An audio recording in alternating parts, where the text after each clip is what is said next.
லூக்கா எழுதிய நற்செய்தியிலிருந்து வாசகம். அதிகாரம் 6, இறைவசனங்கள் 12 தொடங்க 19 வரையும். அந்நாட்களில் இயேசு வேண்டுவதற்காக ஒரு மலைக்கு போனார்.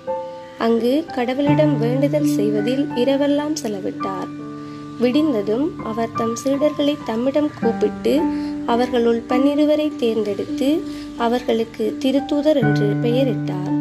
அவர்கள் முறையே பேதுரு என்று அவர் பெயரிட்ட சீமோன், அவருடைய சகோதரர் அந்திரேயா, ஜாக்கோப்பு, ஜோவான், பிலிப்பு, பர்த்தலமேயு, மத்தேயு, தோமா, அல்பேயுவின் மகன் ஜாக்கோப்பு, தீவிரவாதி எனப்பட்ட சீமோன், ஜாக்கோப்பின் மகன் ஜூதா, துரோகியாக மாறிய ஜூதாஸ் கரியோத்து என்பவர்களே. இயேசு அவர்களுடன் இறங்கி வந்து சமவெளியான ஓரிடத்தில் நின்றார். பெருந்திரளான அவருடைய சீடர்களும் யூதேயா முழுவதில் இருந்தும் எருசலேமில் இருந்தும் தீர் சீதோன் கடற்கரை பகுதிகளிலும் இருந்து வந்த பெருந்திரளான மக்களும் அங்கு இருந்தார்கள். அவர் சொல்வதை கேட்கவும் தங்கள் பிணிகள் நீங்கி நலமடையவும் அவர்கள் வந்திருந்தார்கள். தீய ஆவிகளால் தொல்லைக்கு உள்ளானவர்கள் குணமானார்கள். அவரிடமிருந்து வல்லமை வெளிப்பட்டு அனைவர் பிணியையும் போக்கியதால் அங்கு திரண்டிருந்த மக்கள் யாவரும் அவரை தொட முயன்றனர்.